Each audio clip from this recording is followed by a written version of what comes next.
Hi. Well, thanks for being interested in this campaign. My name is Matt Longjohn. I'm a physician here in the Kalamazoo area.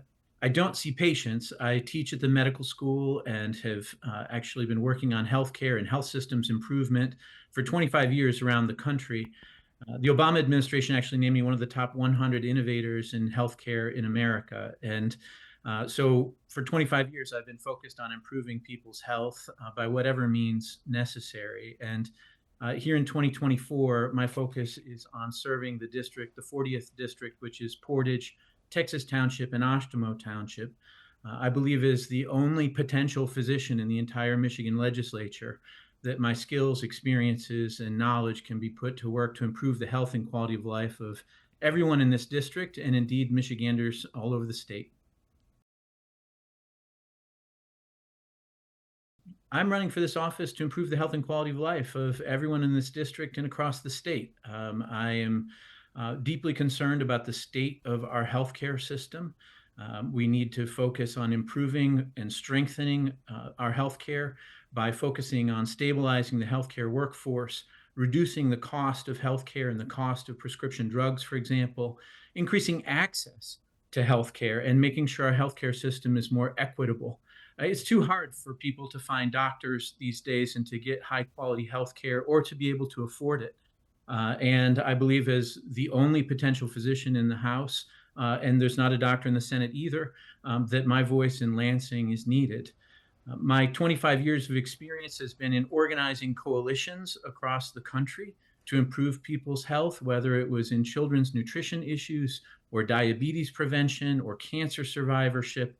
And on the heels of my wife's cancer treatment last year, and sitting with her throughout months and months of cancer diagnosis and treatment, it became clear to me that the things I teach at the local med school at WMed, or that I've worked on across the country in health systems improvements, are things that are needed in Lansing and in the policymaking process.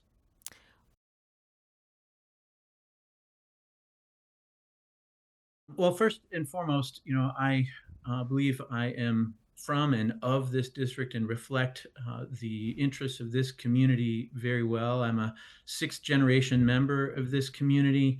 My family comes from a long line of farmers and small business owners, and grew up in this community, went to high school and college here in Kalamazoo. I know this community extremely well. My kids went to public schools here. My wife and I grew up a mile apart from each other around here, and this is home. So, first and foremost, I believe I can reflect the values and interests of the voters in this district. They are my neighbors, my friends, my family, and I look forward to having a chance to serve them in Lansing. Second of all, as I mentioned in a previous answer, I believe I have the skills and knowledge and experience needed to not just represent this district, but to be a leading voice in Lansing on the improvements we all need to see in our healthcare system so that all of us can live healthier, higher quality lives. And I look forward to the unique opportunity I have to serve this community in Lansing.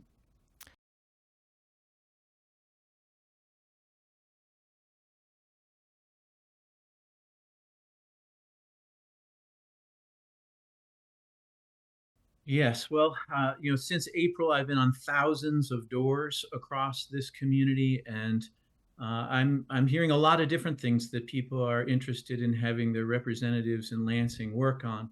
But if I had to name three, the one that kind of comes to the top for me as I talk to young people or older adults is housing. Housing is a critical issue that multiple layers of government are focusing on. We have a county millage, which is incredibly helpful to be thinking about long-term growth of our housing opportunities. But the cost of housing is too high. The access is too low. And we need long-term solutions, but we also need short-term solutions to help loosen up the rental market, to allow people to get into housing that works for them. And when I say housing that works for them, I mean housing that's sufficient. If you are crowded for space, or only able to get housing in one neighborhood because that's the only place you can afford, and you have lead pipes, or you have drapes and carpeting, but you yourself or your children have asthma, that's insufficient housing. We need to make sure that we have equitable housing practices to help youth in our community move into housing, afford housing, grow their families. But on the other end of our lifespan, we also need to make sure that we have housing transition assistance for older adults, so that people can age in place. And, it ends up being much less costly to our healthcare system as well if we keep people independent and in safe housing. So, housing has a lot of different components to it. And I like to say that you can't live your healthiest possible life if you don't have a roof over your head, if you don't have sufficient housing. And that's number one for me, for sure, right now, as we think about what this community needs. Second, among, again, potentially long list of things that people are talking to me about when I'm on doors in the Kalamazoo area, is about having economic opportunity. Um, this goes hand in hand with housing, because if we recruit people to this community for jobs, for career opportunities, and we don't have the housing stock available, then we're going to miss out in our ability to recruit talent to this community. But amongst those folks who live here already and who are thinking about how to make ends meet, it's not just the cost of housing that is requiring them to think about having a minimum wage that's higher, requiring them to think about what it's going to take to put the ends together to be able to afford to live here. It's the cost of healthcare. It's the cost of childcare. It's the cost of higher education. All these things that families are thinking about when they move to or live in this community. To help support financial security for families across this community, I'm a strong proponent of unions and labor and support making sure that people have a livable wage. Again, whether it's youth or older adults, that economic interest angle is very important. And to strengthen the economy here, I believe that we need to make sure that we put people first, people over profits, to be able to strengthen our economy and recruit and retain talent here. Thirdly, and not surprising to you all given my background and my previous answers, I think we need to really focus on our healthcare system. It's been amazing what the folks in Lansing have been able to do over the last couple of years with the trifecta to improve health through policies related to gun violence prevention, to ensconce reproductive freedoms into our Constitution, to make sure that our public health is moving forward. But if you move to this community, or if you're just looking for a doctor in this community, it's too hard to find. Our two major healthcare systems, Bronson and Borges, have had struggles, and it's a challenge in this healthcare marketplace for patients, for individuals, to plug into the healthcare system, to be able to afford care. And that's not just an issue to address from the perspective of patients, but from workers in our healthcare system. We've had almost a 25% turnover in the healthcare workforce post-COVID. And so the kinds of things I teach at the medical school, the things I work on across the country, are strengthening our healthcare system, reducing the cost of our healthcare system, making our healthcare system more equitable and accessible.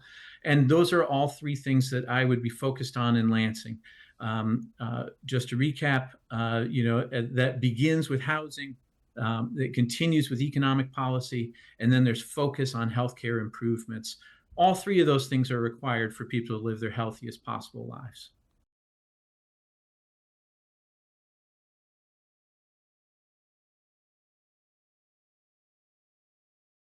Yeah, it's so important. And I'm proud to be endorsed by both Republicans and Democrats in this race. As I mentioned earlier, this is my community. So it's not surprising in many ways that I know many people on both sides of the aisle in our community. These were high school classmates. These were, friends of my parents or of my kids, who have different political views, but we're all one community. And when elected, I aim to serve the entire community, the entire constituency of the 40th district. And bipartisanship is how we get things done. Whether Democrats end up in the majority or the minority in the House of Representatives is a key question in this election. We'll see how that pans out. But whether I'm so fortunate to be in the majority or in the minority in the House of Representatives when elected, I know that building coalitions, building relationships with people in the legislature is how things are going to get done. I've spent 25 years in public health building coalitions, designing and developing and implementing state and federal policy around our healthcare system. And nowhere in my 25 years of experience has it been the case that success is possible without relationships, without trust, without coalition building. So how do I get that done? I'll have an open door policy. I'll be having, unlike other electeds at different levels, I'll be having town halls. I'll be showing up. I know that the world is run by those who show up. So I'll be at the farmers markets. I'll be at the neighborhood meetings, but I'll also have an open door and be asking people to submit input into my policymaking agenda in Lansing. And we're all in this together. And I think that it's really easy to get inflamed on one side of the partisan aisle or the other about one policy or another. But the truth is, it's all complicated. And only by working together are we going to make sure that we improve the health and quality of life of everyone in this district and that we leave no one behind.